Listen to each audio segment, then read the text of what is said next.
the progress is very well, and construction activity has started in right earnest, and hopefully by the year end or beginning of next year we will be able to ship out the first productions. And going by the timeline, we are all believe that that is possible and that is feasible. Followed by that, we have gained a lot of traction globally. A lot of delegations from international global companies has visited Assam, and in fact a big delegation led by Speaker of Japan's National Assembly has also visited Assam, along with a 52 strong business delegations. During this period, Government of India has also announced a new policy on component manufacturing. Assam, we have once Government of India has announced that component manufacturing policy, Assam has also immediately published our state policy on component manufacturing. The policy we have kept very simple. Whatever Government of India will provide, we will actually top up with 60% of the incentive. If Government of India will provide 100 rupees, Assam will provide additionally 60 rupees. Apart from free land and also other policies like GST exemptions, then reimbursement, then social infrastructure, helping in developing power ecosystem, green power. So in various incentive has been topped up over and above the Government of India's policy. So today we have organized the Assam Electronics Roundtable 2025 in New Delhi. It was the MITI helped us in organizing that roundtable. Invest India helped us facilitated in hosting that roundtable, and lot of industry and associations has come up. They have few questions. We have answered those questions, and I think we have been able to communicate very strongly Assam desire to host electronic component manufacturing industry. So that was all. So I thought that this policy we will share with you also. As you know that Assam is also apart from our thematic policy on electronics component making, we have also in basically another top-up scheme from Government of India, that's called Unnati. For Northeast India, Government of India has also another specific industrial policy. So any industry who will go to Assam to set up electronic component manufacturing, they will be incentivized through three important policy. One, Assam's central government electronics component manufacturing policy, Assam electronics component manufacturing policy, and also from the Unnati, that Northeast industrial policy of the Government of India. So overall, it's very good, and it's I think it is attractive also.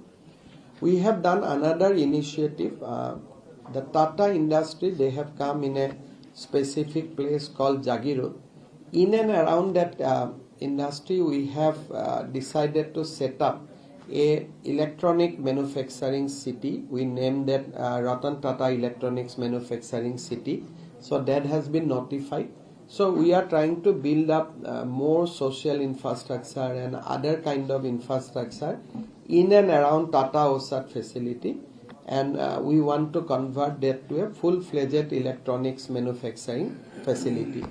So overall it looks good. So I like to request you so that through you also we can disseminate the knowledge to the industry, and that is why we invited you today.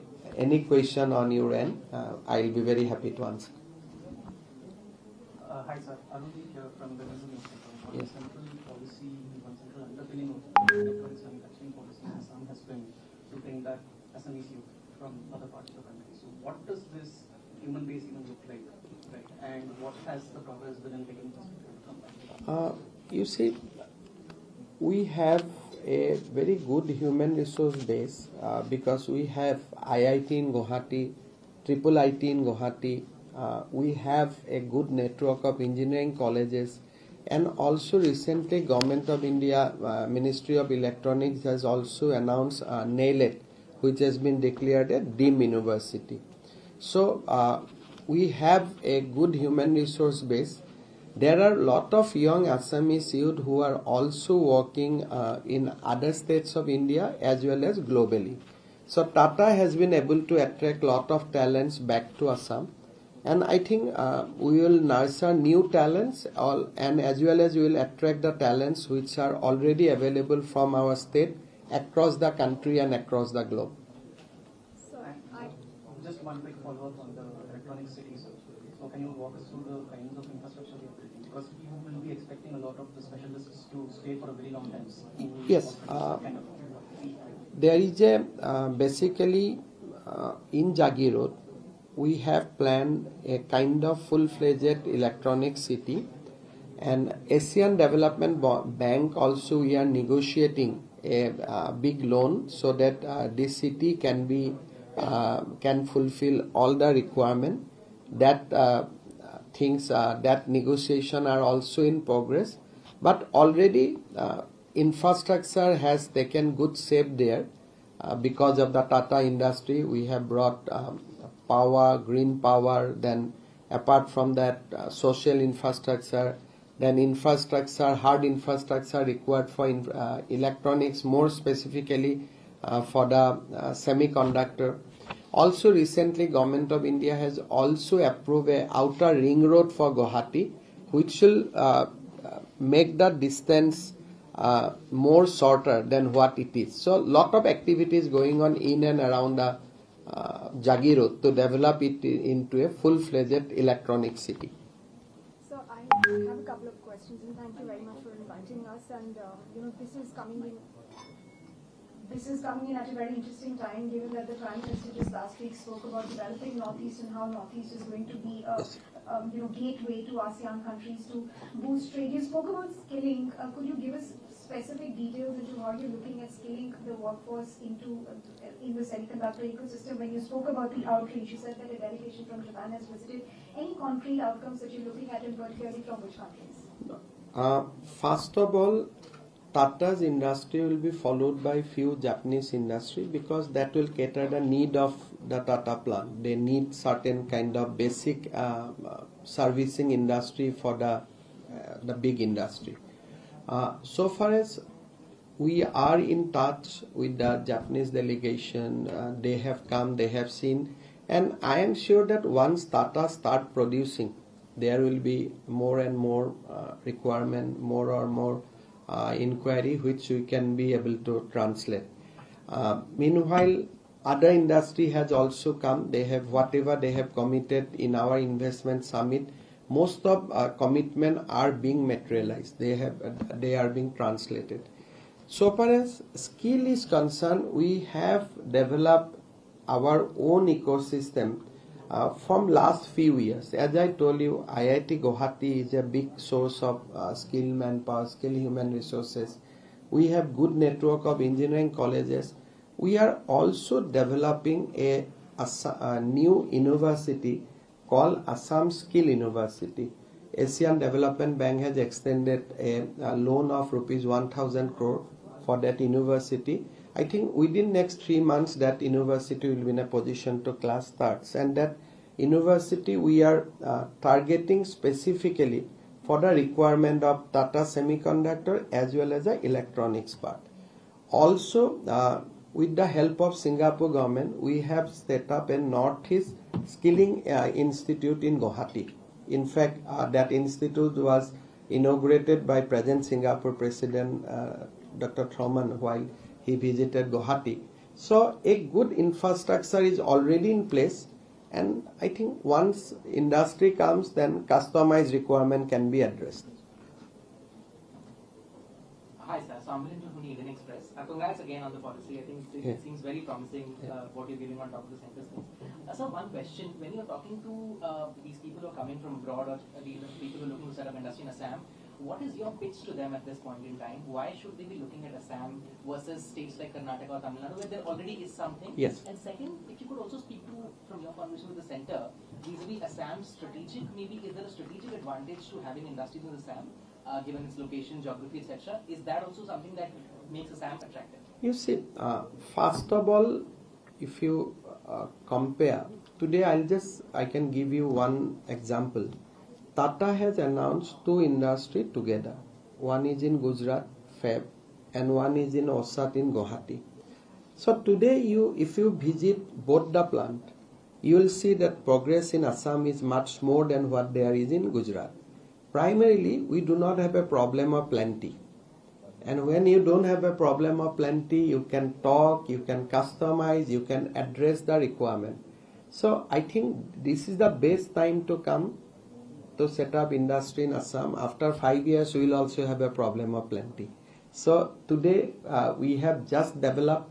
So government is very, very active, and we can offer whatever they want, and we can actually facilitate the entire journey with lot of hand holding. So, and that is happening. We have certain geographical advantage, and we have geographical disadvantage also.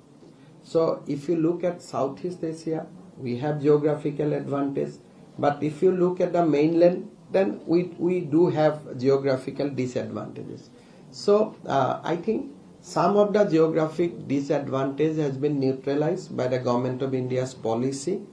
As I told you, scheme like Unnati, they try to negotiate that geographical disadvantages, and that's our continuous effort. While in logistic and other area, wherever geographical disadvantages are there, we negotiate that and we try to neutralize that.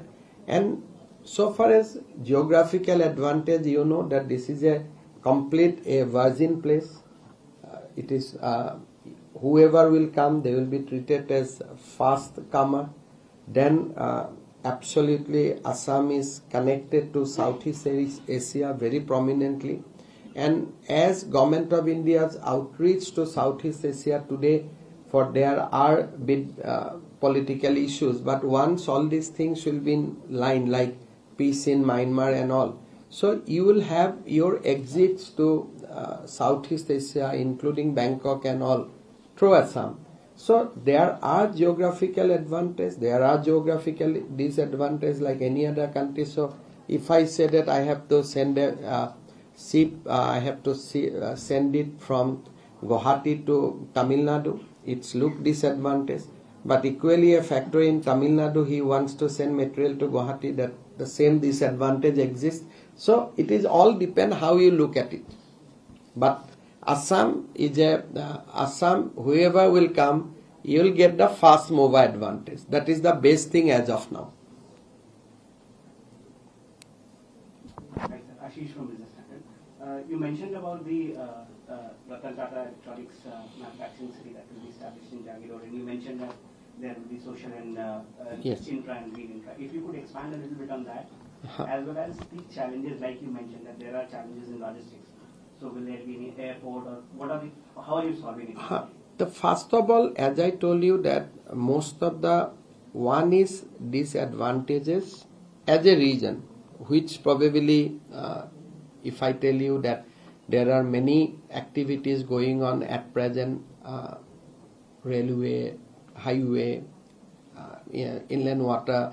So I think whatever disadvantages we had, those are being neutralized to a large extent. Today we are not that far from the mainland of India. It has been neutralized a lot. But if you look at specifically to the Ratan Tata Electronics City, per se doesn't have any disadvantage because it is next to Guwahati. Right from railway, national highway, airport, with a striking distance of 40 minutes. So all these are all these infrastructure are available. But we are doing something more. like we committed Tata that will provide you green power for the specifically for OSET. So that's the infrastructure we need to create, because we need to see that in the factory only green power goes. Then you can, after that factory, we realize that distance can be further shortened if we can develop a ring road around that. So Government of India has approved a new ring road for Guwahati with a cost of 8,000 crores. So whatever this advantage specific to that Ratan Tata Electronic City, I think it is much better. We have sanctioned a medical college along with us Electronic City. We have given NAILET campus nearby that city. I think it is all advantages. If you go to that city, that there are all, I mean, it will be one of the best infrastructure. Sir, hi, Shobit from LinkedIn. Sorry, sir, I might have missed this. I don't know if you mentioned, but could you give us an idea in terms of the capital outlay that the state is doing towards incentives and infrastructure in semiconductor and electronics? You see, we have a policy everywhere. Like in semiconductor, we offer 50% what Government of India offer as a top-up. Right. In electronics component, we offer 60% that what Government of India offers. So, and we have set up a PLI of to do all these things. We have earmarked 25,000 crores from our budget, so state budget.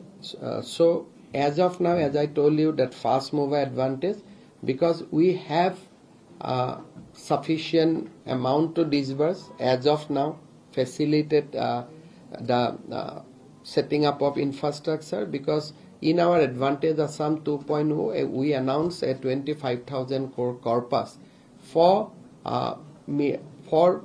basically discharge our liabilities so far as policies are concerned. So as of now, as I told you in one of the answer, that fast mover has all the advantages. Sir, is this 25,000 crore for like 5 years? Or we have kept it for now, and we have not earmarked. Now means what? If everybody come this year, we'll sign everybody this year itself. So we are not waiting, because we'll tweak the disbursement schedule according to the industry needs. But we are ready to sign it in 1 month also. So we spend out of that 7,000-8,000 crores so far. So we have a good leverages still exist. and so just one quick follow-up to that in terms of setting up the electronics components ecosystem, because having component suppliers and other facilities alongside EMS and semiconductor plants is important. So are you seeing interest in terms of vendors coming? So today it was our first interaction. So because we adopted the policy last week, and Government of India has come out the policy before 30 days. So today it is basically a fast interaction. Then we have to travel to Mumbai, then Chennai, then Bangalore. So this is the beginning. So in Delhi we have begin today our formal interaction. Thank you. Just one more question. Yes. Ashwin Kumar from CNBC TV 18. Thank you for hosting us, Mr. Chief Minister. I just have a couple of questions. One, a clarification on the figure that you've given, 25,000 crore rupees. Is that for the electronics space as a whole? Not for electronics space. As a whole, we have kept it for PLI and subsidies or top up or for the overall industrial things.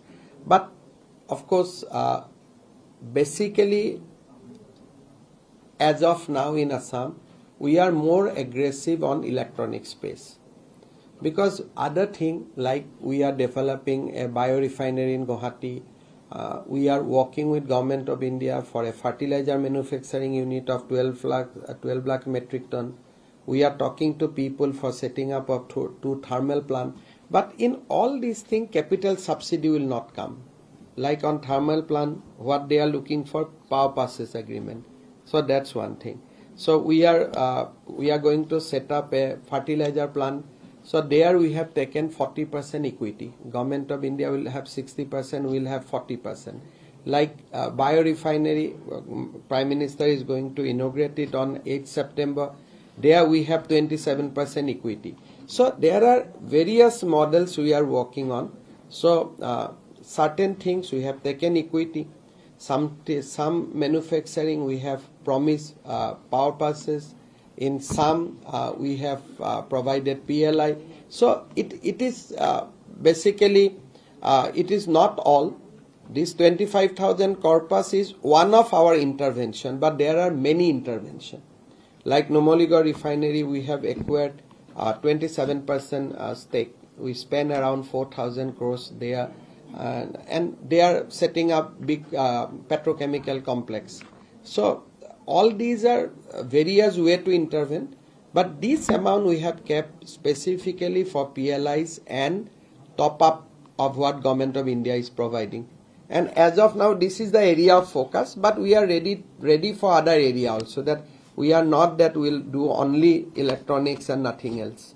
Sure. Just one more follow-up question, sir. In terms of disbursement, is there another separate vetting mechanism? Or No. What we have said, once Government of India disburse, we'll disburse within 7 days. So that's the way. Even in